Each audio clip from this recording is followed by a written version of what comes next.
This is an incredibly easy, delicious, and juicy breakfast. I'm never tired of making it.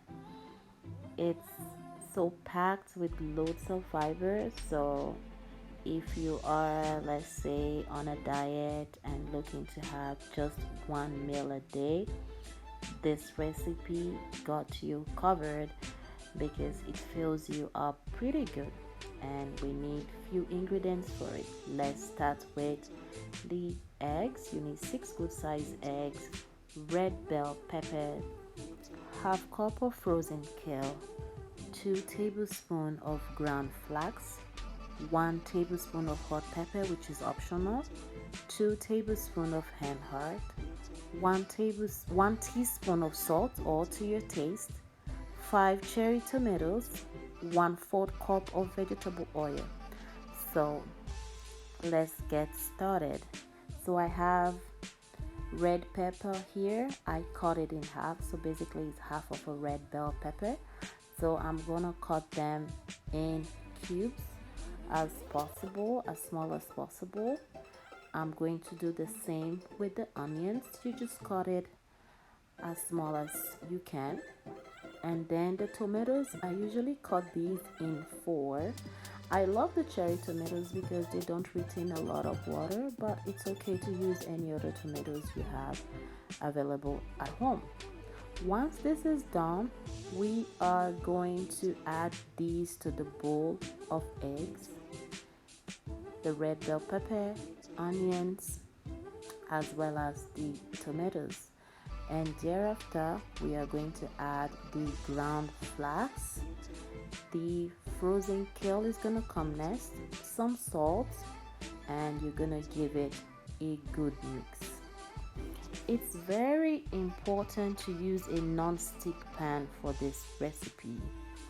I have the oil in a medium-sized pan, stove to medium heat, and I'm going to pour the mixture in.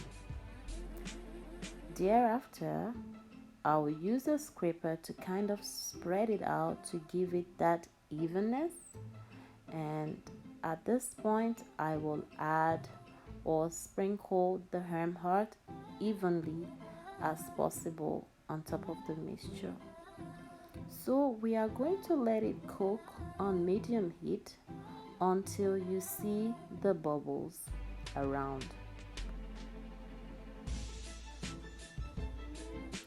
When you see the bubbles, you're going to gently use a spatula to get through the corners and separate into four for easy flip.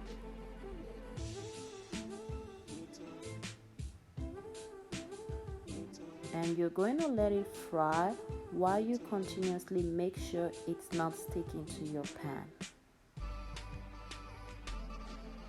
Now you're going to flip each portion of the eggs or the omelette. Like this, you make sure that it's not burning and it's not sticking to your pan either. And you're just gonna let it continue to cook while you make sure it's not sticking to your pan, and make sure you're getting through to the bottom of your omelette.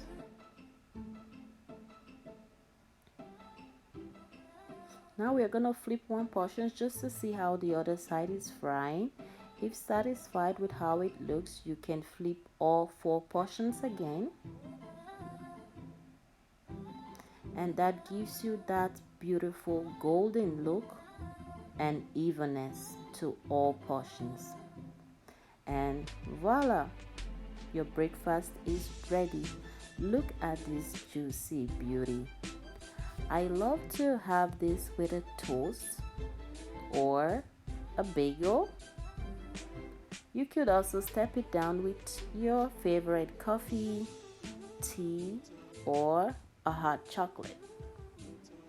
Thank you so much for watching, and I hope you get to try this recipe.